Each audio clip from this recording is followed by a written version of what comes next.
ومن أحسن قولا ممن دعا إلى الله وعمل صالحا وقال إنني من المسلمين.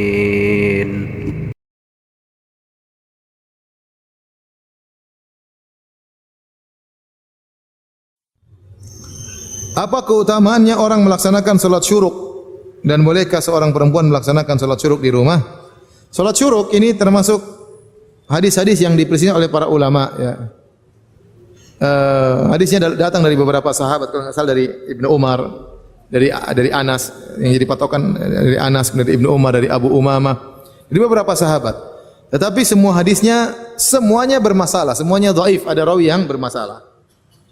Maka dari sini para ulama beristihad, sebenarnya memandang hadis-hadis ini menjadi derajat hasan tentang seorang yang duduk di masjid menunggu sampai syuruk, setelah itu dia salat 2 rakaat maka dapat pahala seperti pahala umrah ya, yang sempurna, atau pahala haji yang sempurna.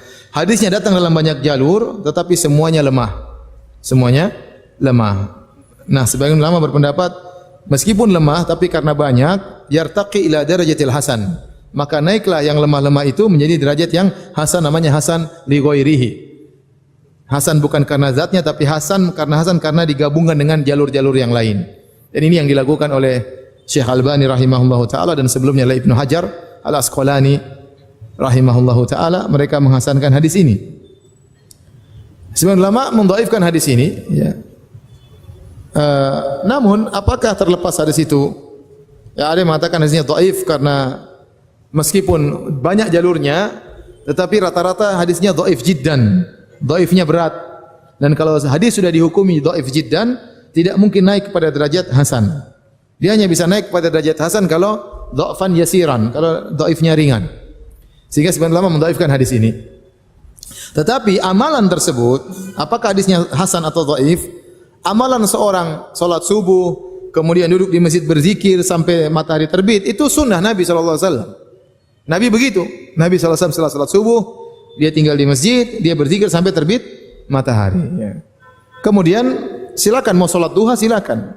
Yang jadi permasalahan adalah rangkaian amalan ini mengakibatkan mendapatkan pahala umrah. Ini yang diperselisihkan oleh para ulama tentang kehasanan hadis ini. Tetapi amalannya dianjurkan. Tanpa hadis ini pun sudah jelas Nabi demikian kegiatan sehari-harinya. Maka jika seorang laki kemudian ke masjid, kemudian duduk, kemudian berzikir sampai petang, ya, maka itu baik. Ya. Kemudian dia lanjutkan dengan solat duha yang dinamakan dengan solat syuruk, karena solat syuruk itu awal dari solat apa? Duha, maka ini yang terbaik. Ya. Terlepas hadisnya hasan atau tidak, tapi itu sunnah Nabi Sallallahu Alaihi Wasallam. Adapun wanita, ya, apakah disamakan dengan laki-laki? Kita bilang wanita yang terbaik solat di rumah daripada di masjid, dan dianjurkan, ya, untuk berzikir kepada Allah pagi dan petang. Kalau dia ingin zikir pagi menunggu duha baik, ya, baik. Tapi jangan sampai dia tinggalkan kewajiban. Ya. Ada kewajiban ngurus anak, ngurus suami. Ya. Ya, adapun zikir setelah pagi, hukumnya sunnah. Dia zikir secukupnya. Tapi kalau memang ternyata di rumah sendiri, anak-anak sudah pada gede, tidak ada di rumah, suami juga di masjid nggak pulang, ya udah dia zikir aja. Ya. Dia zikir aja.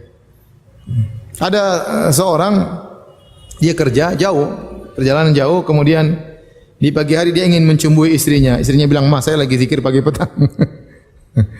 Seperti begitu jangan, zikirnya berhenti dulu. Karena suami sekali-sekali juga tidak tiap hari juga minta jatah di pagi hari. Jadi istri dianjurkan juga, wanita secara umum juga untuk demikian, tapi lihat sikon, kalau ada kewajiban ditinggalkan maka jangan.